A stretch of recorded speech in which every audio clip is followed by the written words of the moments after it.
بسم اللہ الرحمن الرحیم۔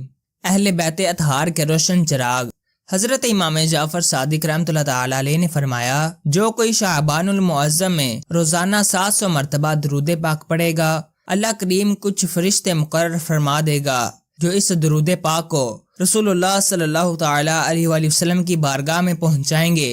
اس سے رسول اللہ صلی اللہ تعالی علیہ وآلہ وسلم کی روح مبارک خوش ہوگی۔ پھر اللہ پاک ان فرشتوں کو حکم دے گا کہ اس درود پڑھنے والے کے لیے قیامت تک دعائیں مغفرت کرتے رہو۔ پیارے بھائیوں، ہمیں بھی چاہیے کہ اس ماہ مبارک میں پیارے آقا مکی مدنی مصطفیٰ صلی اللہ تعالی علیہ وآلہ وسلم پر خوب درود پڑھیں کہ شعبان المعظم درود پاک پڑھنے کا مہینہ ہے، جیسا کہ شارح بخاری حضرت علامہ احمد بن محمد قسطلانی رحمۃ اللہ تعالی علیہ فرماتے ہیں، بے شک شعبان نبی پاک صلی اللہ تعالی علیہ وآلہ وسلم پر درود شریف پڑھنے کا مہینہ ہے کہ آیت درود یعنی ان اللہ و ملائکتہ یصلون علی النبی یا ایھا الذین آمنوا صلوا علیہ وسلموا تسلیما اسی مہینے نازل ہوئی۔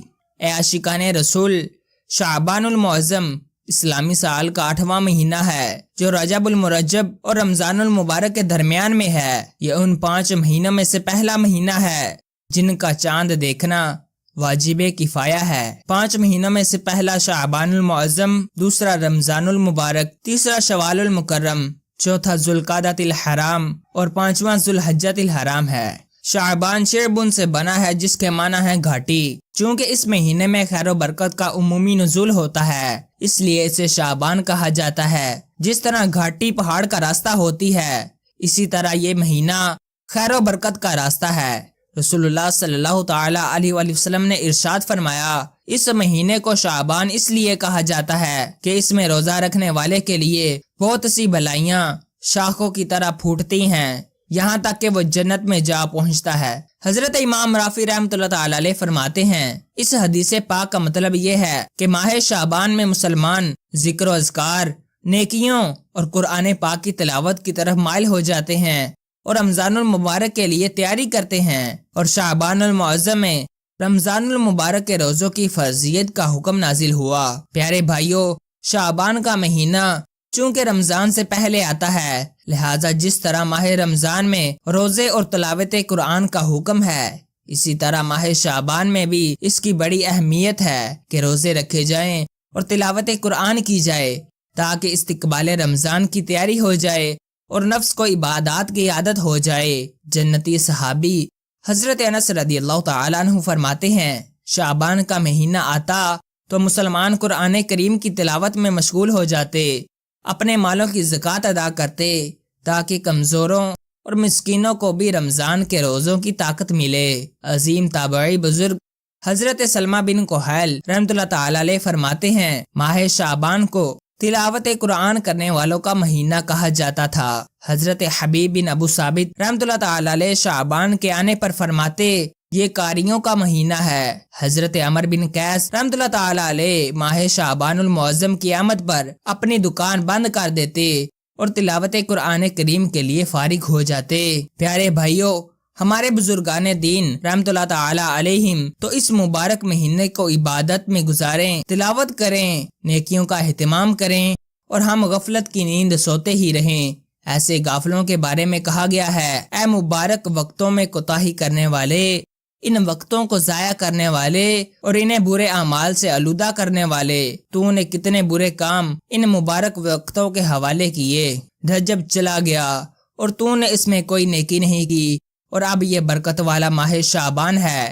اے شعبان کی عظمت سے بے خبر رہ کر ان وقتوں کو ضائع کرنے والے، ہوش میں آ اور تباہی سے ڈر، بہت جلد سب لذتیں تجھ سے چھین لی جائیں گی اور موت تجھے تیرے گھر سے زبردستی نکال دے گی۔ سچی اور خلوص بھری توبہ کے ذریعے جس قدر گناہوں کا علاج کر سکتا ہے کر لے، اور جہنم سے سلامتی کو ہی اپنا مقصد بنا لے۔ بہترین مجرم وہ ہے جو اپنے جرموں کا علاج کر لے۔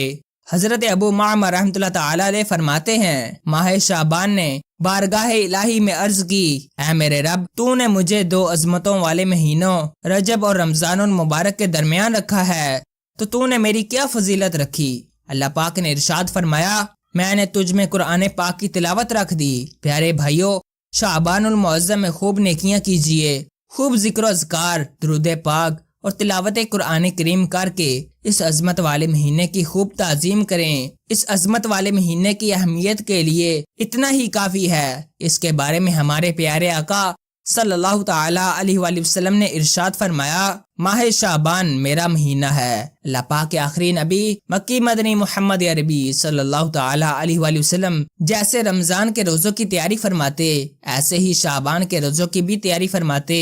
نیز آپ صلی اللہ تعالی علیہ وآلہ وسلم نے تعظیم رمضان کے لیے شعبان کے روزوں کو سب سے افضل روزے قرار دیا، جیسا کہ حضرت انس رضی اللہ تعالیٰ عنہ سے روایت ہے کہ رسول اللہ صلی اللہ تعالیٰ علیہ وآلہ وسلم سے سب سے افضل روزوں کے بارے میں پوچھا گیا تو آپ صلی اللہ تعالیٰ علیہ وآلہ وسلم نے ارشاد فرمایا، رمضان کی تعظیم کے لیے شعبان کے روزے۔ حضرت علامہ شاہ فضل رسول بدعیونی رحمۃ اللہ تعالیٰ علیہ فرماتے ہیں، جو شعبان المعظم کے روزے اس لیے رکھے کہ حضور صلی اللہ تعالیٰ علیہ وآلہ وسلم کو پسند تھے، اسے حضور پاک صلی اللہ تعالیٰ علیہ وآلہ وسلم کی شفاعت نصیب ہوگی۔ جنتی صحابی حضرت اسامہ بن زید رضی اللہ تعالیٰ عنہ نے عرض کی، یا رسول اللہ صلی اللہ تعالیٰ علیہ وآلہ وسلم، میں دیکھتا ہوں کہ آپ صلی اللہ تعالیٰ علیہ وآلہ وسلم جس طرح شعبان کے روزے رکھتے ہیں اس طرح کسی اور مہینے میں روزے نہیں رکھتے۔ فرمایا، رجب اور رمضان کے بیچ میں یہ مہینہ ہے، لوگ اس سے غافل ہیں۔ اس میں لوگوں کے اعمال اللہ کریم کی بارگاہ میں پیش کیے جاتے ہیں، اور مجھے یہ پسند ہے کہ میرا عمل اس حال میں اٹھایا جائے کہ میں روزہ دار ہوں۔ پیارے بھائیوں، ہمارے پیارے آقا صلی اللہ تعالیٰ علیہ وآلہ وسلم کا یہ عمل یقیناً ہم غلاموں کی تعلیم کے لیے تھا، جبھی تو فرمایا کہ رجب اور رمضان کے بیچ میں یہ مہینہ ہے، لوگ اس سے غافل ہیں، لہٰذا ہمیں چاہیے کہ ہم خواب غفلت سے بیدار ہو جائیں، نیکیوں میں اضافہ کریں اور آخرت کو بہتر بنانے کی فکر کریں۔ نیز اس اچھی نیت سے ماہ شعبان کے روزے رکھنے میں دلچسپی لیں کہ اس مہینے میں جب ہمارا اعمال نامہ ہمارے پیارے اللہ پاک کی بارگاہ میں پیش کیا جائے تو اے کاش ہم بھی روزہ دار ہوں۔ آمین بجاہ النبی الامین صلی اللہ تعالی علیہ وآلہ وسلم۔